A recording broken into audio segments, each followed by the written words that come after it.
अस्सलाम वालेकुम। मैं हूं डॉक्टर कासिम महमूद। आपको अपने चैनल हकीम तारिक मेडिकल पे खुशामदीद कहता हूं। सब्सक्राइब करने की रिक्वेस्ट, और अगर वीडियो आपको पसंद आए तो प्लीज़ इसे लाइक कीजिएगा और शेयर कीजिएगा। आज की वीडियो अगर आप स्किप करेंगे, क्योंकि हो सकता है ये वीडियो आपको ऐड में भी नज़र आ रही हो सकता है कि आपने खुद ओपन की, तो इसे स्किप मत कीजिएगा क्योंकि ये बहुत ही ज़्यादा इंटरेस्टिंग इन्फॉर्मेटिव होने वाली है। क्योंकि इसमें मैं पूरा एक साइकिल डिस्कस करने वाला हूँ कि एक कपल का जो साइकिल होता है, लाइफ साइकिल, उसमें कितना परसेंट सोशल लाइफ इंक्लूड करती है और कितने परसेंट बेड लाइफ इंक्लूड करती है।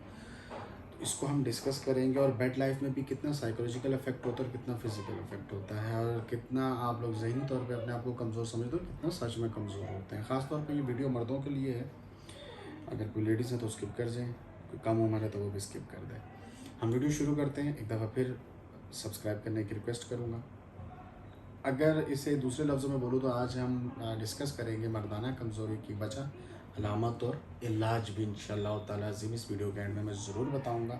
और आखिर में एक ऑफ़र भी रहेगी आप लोगों के लिए ख़ास तौर पे। देखिए, अगर हम वजह पे डिस्कस करें, साइकिल जो मैंने जैसे कि बात की, देखिए 80% ये सर्वे है, मैं अपनी बात नहीं कर रहा, ये इंटरनेशनल सर्वे है कि एक कपल की लाइफ में दो ही पार्ट्स होते हैं, बेड लाइफ और social life. Social life 80% depend करती है और 20% जो होती है वो आपकी बेड लाइफ होती है, यानी कि सेक्सुअल लाइफ होती है। अब वो जो 20% होता है वो डिस्टर्ब होने से बाकी 80% भी डिस्टर्ब हो जाता है।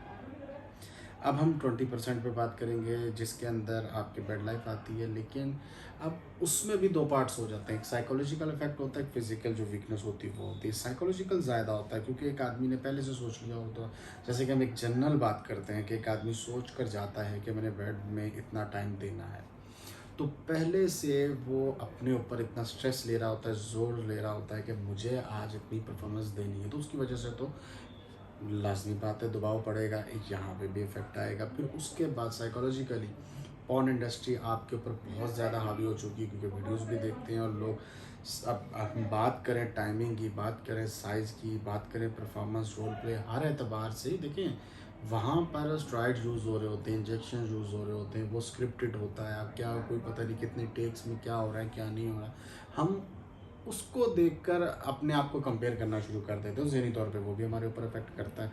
हम अपने आप को वीक महसूस करने लग जाते हैं, चाहे वो अपने टाइमिंग के एतबार से हो, चाहे साइज़ के एतबार से हो, चाहे रोल प्ले के एतबार से हो, किसी भी एतबार से हम जब उस चीज़ से कंपेयर करते हैं तो वीक महसूस करने लग जाते हैं। अब उससे अगला स्टेप आता है, हार्मोन्स होते हैं कुछ इंसान के जिस्म में, मर्द के जिस्म में, जिनके ऊपर नीचे होने से सख्ती में कमी हो सकती है, ज़रा शहवत में ज़्यादती हो सकती है। उसके अलावा शहवत में ज़्यादती के साथ सख्ती में कमी हो सकती है।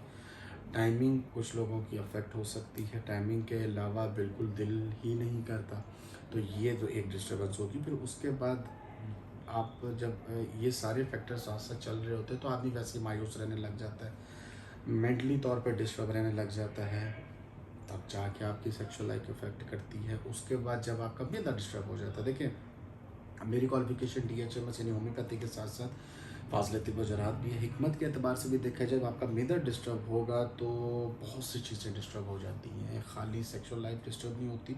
बहुत सी, अब सिंपल सी बात यह है कि अगर मेदा डिस्टर्ब है, आप जहनी तौर पर गुस्सा, चिड़चिड़ापन, मायूसी रहेगी। जब ये चीज़ें अफेक्ट हो जाएंगी तो फिर आपकी सेक्सुअल लाइफ भी अफेक्ट होगी। जब मैदे को आपने अपने सेट रखना है, मैदे को सेट रखना है। अब इससे जब हम आगे चलेंगे, अलामतों की तरफ जाते हैं, ये तो मैंने आपको वजूहत बता दी, सिंपल सिंपल बताइए, इस लेवल पे बताइए कि आप समझ सकें। साइकोलॉजिकल से लेकर फिजिकल तक बता दें।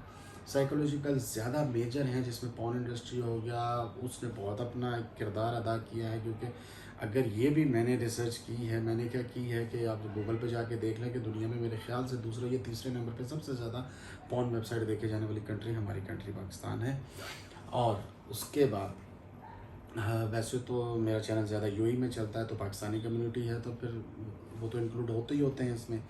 तो उससे बहुत ज़्यादा मुतासिर होने की वजह से बहुत ज़्यादा कमज़ोरी जितनी होती है उससे ज़्यादा हमें महसूस होने लग जाती है। यानी कि इतने कमज़ोर हम होते नहीं हैं जितना हम महसूस करने लग जाते हैं, और जब किसी चीज़ का एहसास पैदा होने लग जाए वो बॉडी के अंदर पैदा होना शुरू हो जाता है। अब हम बात करेंगे इसकी अलामात के ऊपर। अलामात में देखिए, वजूहत में हाथ का इस्तेमाल भी एक बहुत बड़ी वजह होती है, जो कि मैं माजरत से स्किप कर गया।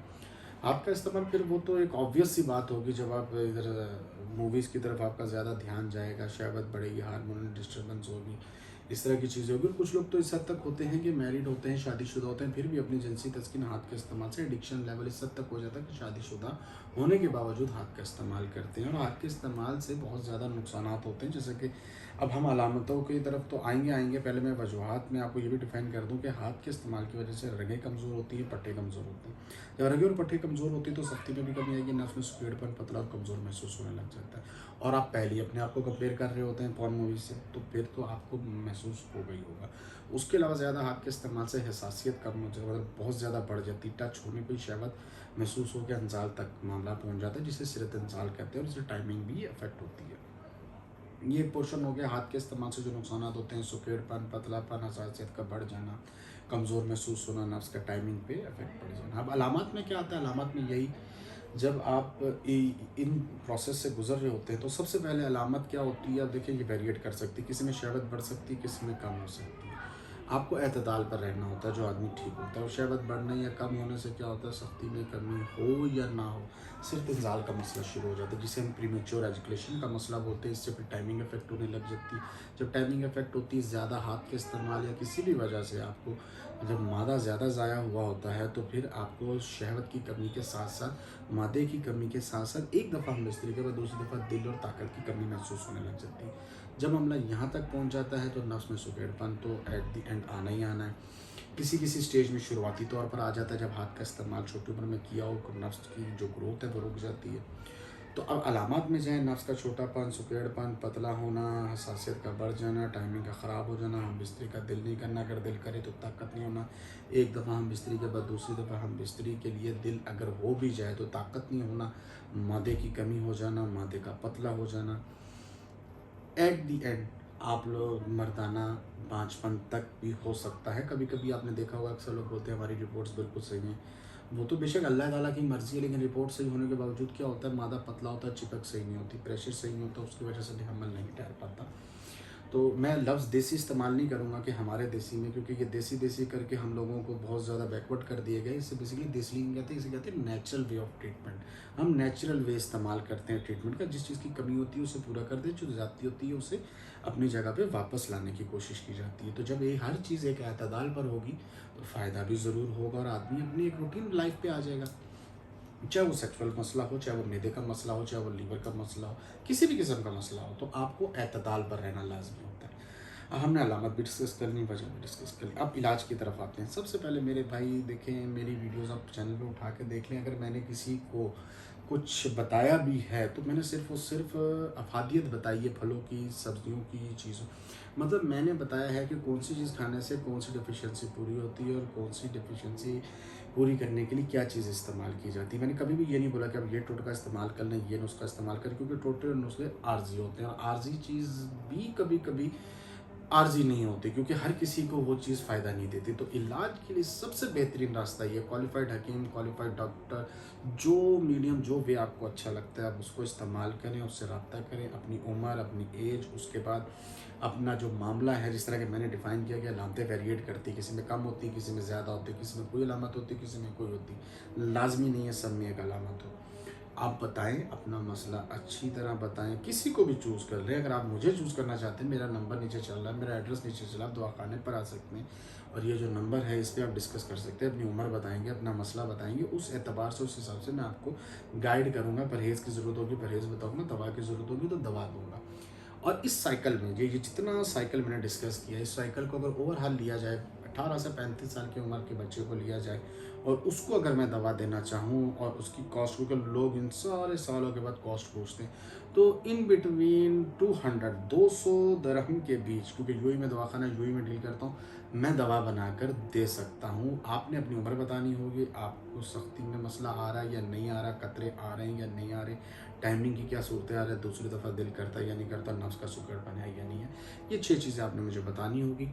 उसके बाद अपनी एज सबसे पहले आपने लाजमी बताना है, मैरिटल स्टेटस भी बताएंगे, शादीशुदा हैं या नहीं है, उस एतबार से मैं आपको दवा बना के दूंगा। अगर आपकी उम्र 35 साल से नीचे नीचे है तो 200 दरहम में आपको मुकम्मल नुस्खा तैयार करके फ्री डिलीवरी के साथ दिया जाएगा। अगर उम्र आपकी ज़्यादा है तब भी कोई मसला नहीं, तब भी दवा बना के देंगे।